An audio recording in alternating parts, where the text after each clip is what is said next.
નમસ્કાર વિદ્યાર્થી મિત્રો, આપણે આ જે વિડીયો છે એમાં ધોરણ 11 સાયન્સ છે એની શરૂઆત છે કરવાની છે. તો જે મિત્રો છે એ પહેલાં 10મા ધોરણમાં સારા માર્ક્સ લઈને 11 સાયન્સ છે પસંદ કરેલી છે એમને પહેલાં તો ખૂબ ખૂબ અભિનંદન. અને તમે જે 11 સાયન્સમાં જે પ્રવેશો છો તો ત્યારે તમારે પહેલાં તો જે એની બેઝિક વસ્તુ છે એ તમને ખ્યાલ હોવો જોઈએ. તમે સાયન્સ ફિલ્ડ પસંદ કરેલ છે તો સાયન્સ ફિલ્ડ વસ્તુ શું છે, આપણે જ્યારે સાયન્સ ફિલ્ડમાં જશું તો ત્યારે એ સાયન્સ ફિલ્ડમાં આપણે એક સ્ટુડન્ટ તરીકે કયા પ્રકારનું વર્ક કરવાનું હોય, સાયન્સમાં ભણતા જે વિદ્યાર્થીઓ છે એને આગળ કેટલી ઓપોર્ચ્યુનિટી છે, આ બધી જ વસ્તુનો તમને અત્યારથી ખ્યાલ હોવો જોઈએ. કારણ કે આપણે કોઈ પણ વસ્તુ છે એની તૈયારી કરવા માટે બેઝ એકદમ ક્લિયર હોવો જોઈએ. તમને એટલીસ્ટ એટલી તો ખબર હોવી જોઈએ કે આપણી કઈ ડાયરેક્શનમાં કઈ દિશામાં છે મહેનત કરવાની છે. તો શરૂઆતમાં આપણે કહીએ કે તમે જે સાયન્સ ફિલ્ડ છે પસંદ કર્યું છે એ સાયન્સ ફિલ્ડ છે એની એક જ મિનિંગ થાય, કહેવાનો મતલબ કે તમારે એમાં પુષ્કળ મહેનત કરવી પડશે, સમજજો. અને બીજી વસ્તુ કે સૌથી સરળમાં જો કોઈ ફિલ્ડ હોય તો એ સાયન્સ ફિલ્ડ છે. અને એની જે ઓપોર્ચ્યુનિટી છે એની કોઈ સીમા નથી. સાયન્સ ફિલ્ડમાં જે વિદ્યાર્થી ભણે છે અને એ આગળ એને ઘણા બધી ઓપોર્ચ્યુનિટી મળે છે, તો એની પણ આજે આપણે ચર્ચા કરવાના છીએ. અને પછી આખો જે સિલેબસ છે એની આપણે માહિતી છે મેળવવી. તો તમને ખબર હશે કે સાયન્સમાં બે ગ્રુપ છે એ આવતા હોય છે, એ અને બી.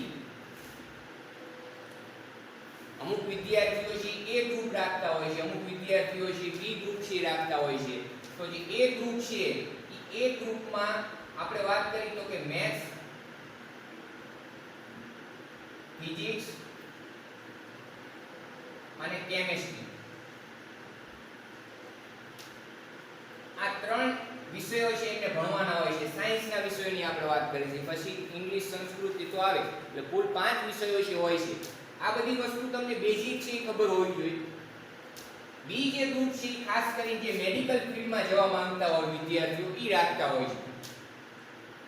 બાયોલોજી, ફિઝિક્સ અને કેમિસ્ટ્રી. કહેવાનો મતલબ શું કે આ બે વિષયો છે તો એ અને બી માં કોમન જ હશે, બેને ભણવાના થશે. એટલે કે જે મેથ્સ વિદ્યાર્થીઓ જેને વધારે પસંદ હોય અને 10મા ધોરણમાં મેથ્સ પ્રત્યે એમને રુચિ વધારે હોય, ખાસ કરીને એવા વિદ્યાર્થીઓ છે મેથ્સ ગ્રુપ રાખે છે. અને બાકીના જે છે કે જેને વિજ્ઞાનમાં રસ હોય, બાયોલોજીમાં વધારે ઇન્ટરેસ્ટ હોય તો એ બાયોલોજી રાખે છે. પછી તમારા ધ્યેય ઉપર નક્કી કરે કે તમે શું બનવા માંગો છો. તો અત્યારથી તમારું એક લક્ષ્ય છે નક્કી હોવું જોઈએ. એવું નહીં કે આપણે 11 સાયન્સમાં પહોંચ્યા અને મહિનો 2 મહિના ભણશું પછી આપણે એનું લક્ષ્ય આપણું શું છે એ નક્કી કરશું પછી વિચારશું. એ વિચારવાનો સમય નથી. ત્યાં ફક્ત જઈને તમારે એક પ્રકારે કોન્સ્ટન્ટ અને સિરિયસ વર્ક જ કરવાનું છે. અને જે વિદ્યાર્થીઓ જે સિરિયસ મહેનત કરેલી છે એ ભૂતકાળમાં ઘણા બધા એવા સ્ટુડન્ટો છે આપણા કે જેમના કાર્યકાળ દરમિયાન જે સ્ટુડન્ટ જે હતા ત્યારે 11-12 સાયન્સમાં પુષ્કળ મહેનત કરેલી છે. એવા વિદ્યાર્થીઓ એમના લક્ષ્ય સુધી અવશ્ય પહોંચ્યા છે. તો મિત્રો, કોઈ પણ ધ્યેય તમે એકવાર નક્કી કરો અને તમે તમારું કમ્પ્લીટ 100% એને આપી દો તો કોઈ પણ વસ્તુ છે એ અશક્ય નથી. તો એના માટે પહેલા તો તમારો ગોલ એક નિશ્ચિત હોવો જોઈએ. મેં કીધું કે અમુક વિદ્યાર્થીઓ છે એન્જિનિયરિંગ ફિલ્ડમાં જવા માંગતા હોય, મેથ્સમાં વધારે રસ હોય તો એ ગ્રુપ છે પસંદ કરતા હોય છે. અને અમુક વિદ્યાર્થીઓ છે બાયોલોજી છે કે જેને મેડિકલ ફિલ્ડમાં જવું છે, ડોક્ટર બનવું છે, તો એ બધા છે બી ગ્રુપ છે પસંદ કરે છે. કોઈ પણ ગ્રુપ છે તમે પસંદ કરો, બેમાં પુષ્કળ ઓપોર્ચ્યુનિટી છે, સમજો. ઘણી બધી આગળ તકો છે, પણ એ તકને લાયક બનવા માટે તમારું રિઝલ્ટ આગળ આવશે. તમે કોઈ પણ જગ્યાએ એડમિશન લેવા જશો તો એડમિશનમાં જે મેરિટ હોય છે એ મેરિટમાં આ આપણા મેરિટ સબ્જેક્ટ છે 3, એ ગ્રુપના અને બી ગ્રુપના. જે મેરિટ સાયન્સ મેરિટ બનતું હોય છે એ ખાસ કરીને આના ઉપર આધારિત હોય છે. બાકીના બે જે સબ્જેક્ટ છે ઓપ્શનલ નથી મિત્રો, ફરજિયાત છે. ઇંગ્લિશ, સંસ્કૃત એ તમારે ભણવાના જ થાય છે અને એમાં પાસ પણ થવાનું થાય છે, સમજો.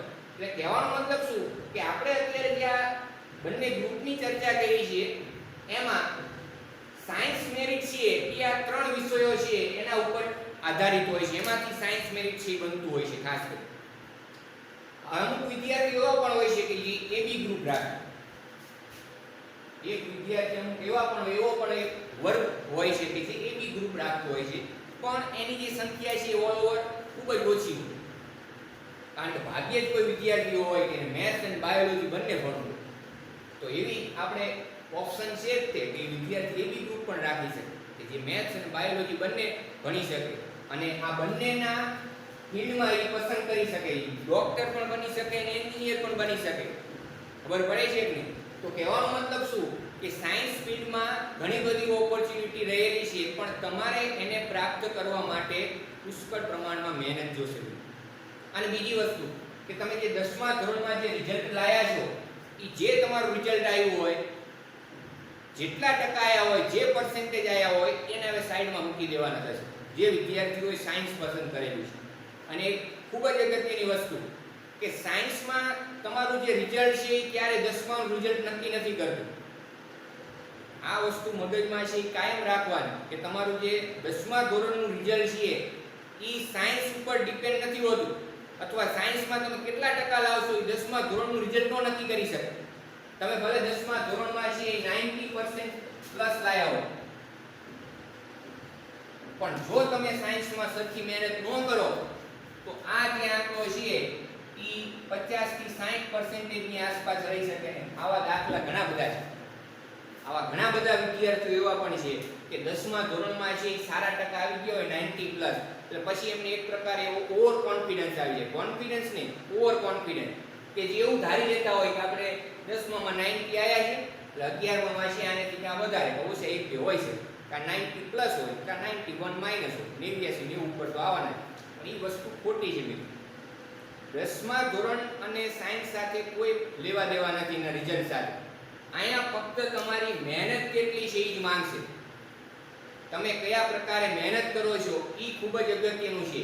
અને એવા પણ ભૂતકાળમાં દાખલા છે કે ધોરણ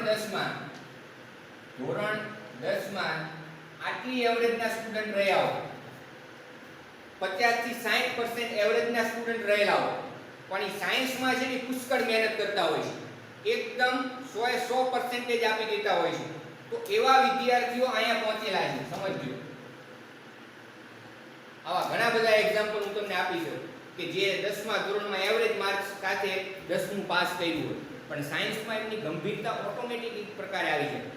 અને ખાસ વસ્તુ તમારી ગંભીરતા, તમે કેટલા સિરિયસ બનો છો, સમજજો. કારણ કે આ જે ફિલ્ડ છે ને એકદમ સિરિયસ ફિલ્ડ છે, એને આપણે વાત કરી શકીએ. તમારે આમાં જો ભણવું હોય તો એકદમ સિરિયસ થઈને ભણવું પડે, અને જેટલા એકદમ કોન્સન્ટ્રેટ સિરિયસ થઈને ભણશો એટલું જ રિઝલ્ટ તમારું સારું આવે. એવા ઘણા દાખલા છે કે આટલી એવરેજમાં હોય અહીંયા પહોંચી ગયા હોય, 70-75% લાયા હોય માન 10મામાં, અને એ સાયન્સ ફિલ્ડ પસંદ કર્યું હોય, સમજજો. તો એ 90 પ્લસ માર્ક્સ પણ લાવેલા છે. એટલે તમારે એવું નહીં સમજવાનું કે આપણે 10મામાં 50-55% આવ્યા છે ને આપણે ક્યાં સાયન્સમાં જવું. સાયન્સ છે એ તમારા 10માના પર્સન્ટેજ ઉપર આધારિત નથી. આ માઇન્ડમાં ખાસ વસ્તુ ક્લિયર કરી નાખવાની. સાયન્સ જે છે તમારા 10માના પર્સન્ટેજ ઉપર ક્યારે આધારિત નથી કે 90% 10મામાં હોય સાયન્સમાં જઈ શકે, એ ખોટું છે. તમે ગમે એટલા પર્સન્ટેજ લાયા હો, 45-50% લાયા હો, તમારામાં જો ભણવાની ધગશ હોય, બેઝ એકદમ ક્લિયર હોય, તો તમે સાયન્સમાં સારામાં સારા ટકાશી લાવી શકો, સારામાં સારા ફિલ્ડમાં એડમિશન લઈ શકો. એટલે કહેવાનો મતલબ શું કે હવે જે 10માનું રિઝલ્ટ આવે છે આવી ગયું છે, તમારે સાઈડમાં મૂકી દેવાનું. તમે સાયન્સમાં પ્રવેશી ગયા છો એટલે તમારે હવે ફક્ત એના ઉપર જ કોન્સન્ટ્રેટ કરવાનું થશે. પછી રહી વાત એક્ઝામની, આપણે વાત કરી, સમજજો. તો આપણે અત્યારે જે ટોપિકમાં જે આપણે જે વિષય છે ફિઝિક્સની અત્યારે ચર્ચા કરશું. આપણે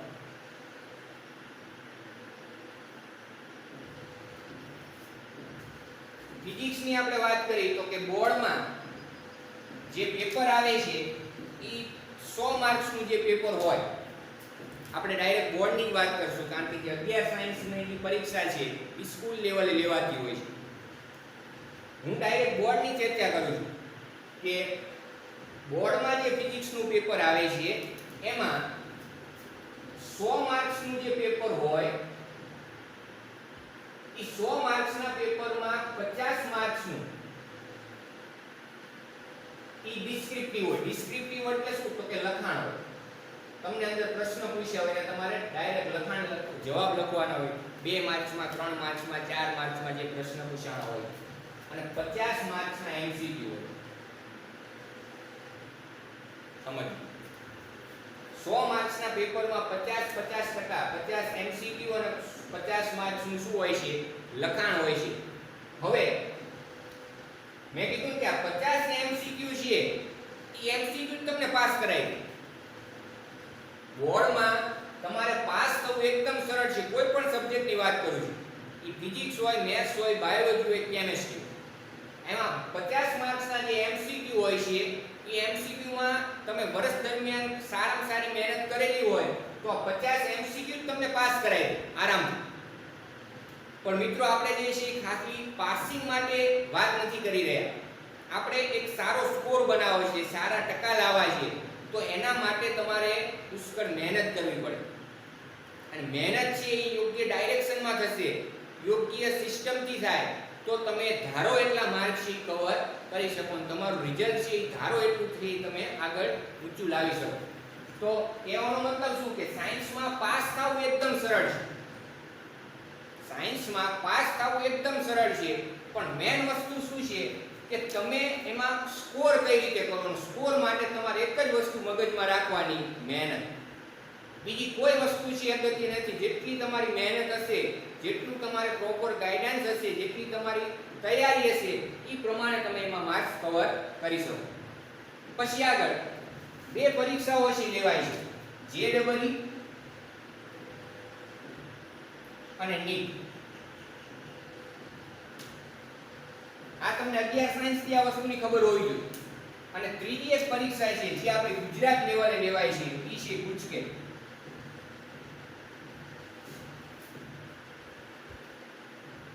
ગુજકેટની જે પરીક્ષા છે એ આપણે આ ગુજરાત લેવલે લેવાતી એક્ઝામ છે. ગુજરાત કોમન એન્ટ્રાન્સ ટેસ્ટ એનું ફૂલ ફોર્મ છે. જેડબલઈ અને જે નીટ છે એ ઓલ ઓવર ઇન્ડિયા લેવલે લેવાતી એક્ઝામો છે. જેડબલઈ ની એક્ઝામ છે ખાસ મેથ્સના જે સ્ટુડન્ટ માટે હોય છે, જેને એ ગ્રુપ પસંદ કરેલું હોય એ જેડબલઈ ની એક્ઝામ આપે છે.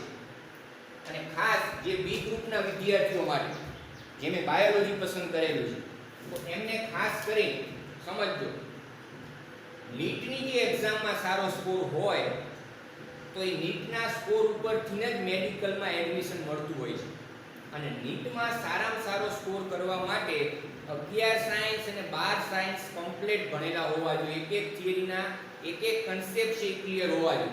અને મિત્રો આ બધી જે પરીક્ષાઓ છે, જેડબલઈ હોય, નીટ હોય અને ગુજકેટ હોય, તો એ બધી જ પરીક્ષાઓ એમસીક્યુ બેઝ હોય. એમાં તમારે કોઈ લખાણ નથી આવતું. આમાં કેટલાક એમસીક્યુ હશે, આમાં એમસીક્યુ પ્રમાણે આખી પેપરની રચના થતી હોય.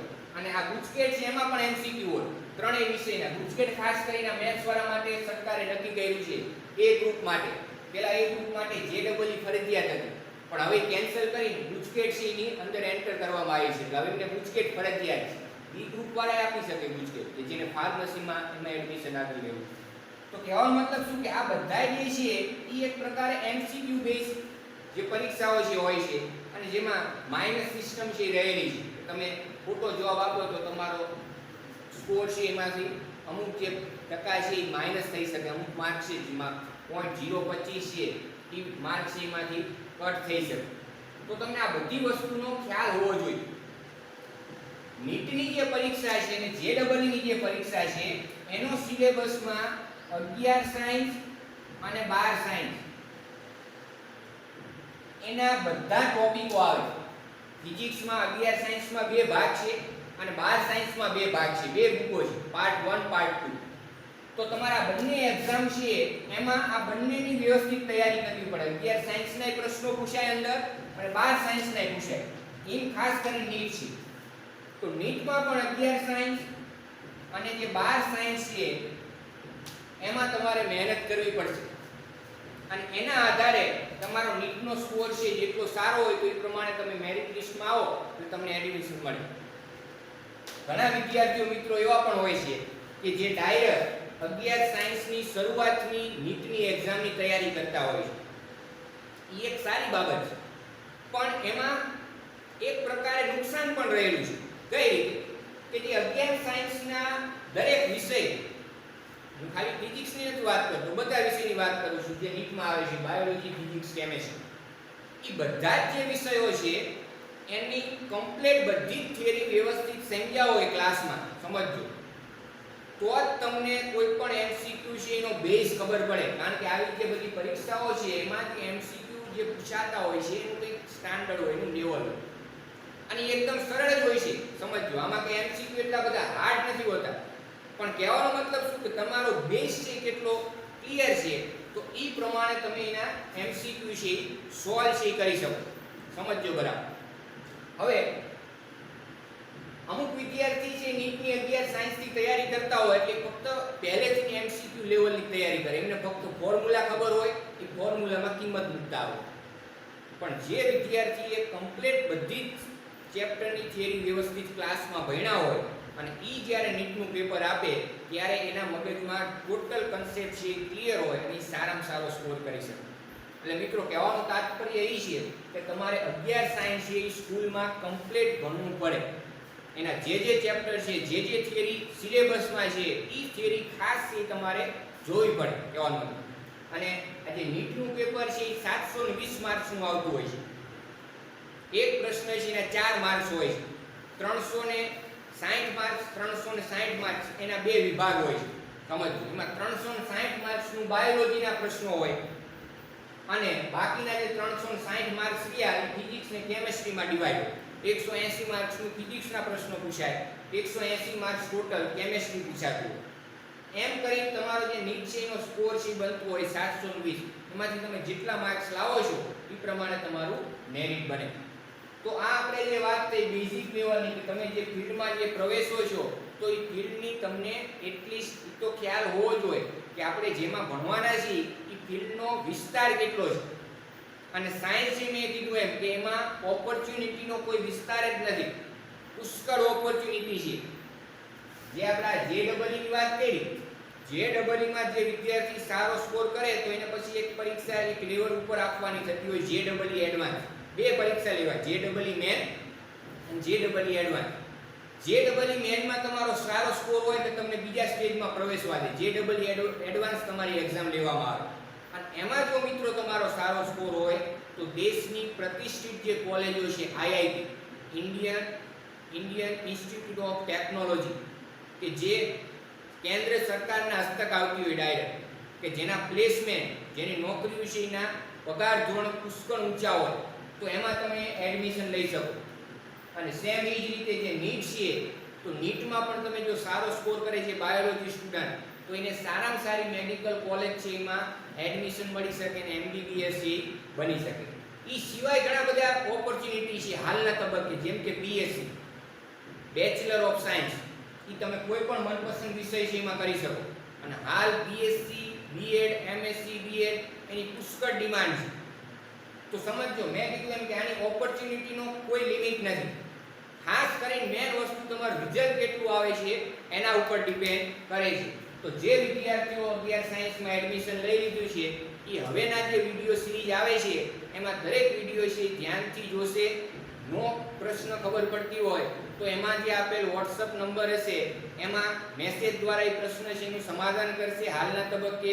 અને દરેક વિદ્યાર્થી છે એ એકદમ સિરિયસ બને 11 સાયન્સની તૈયારી ચાલુ કરી દેશે.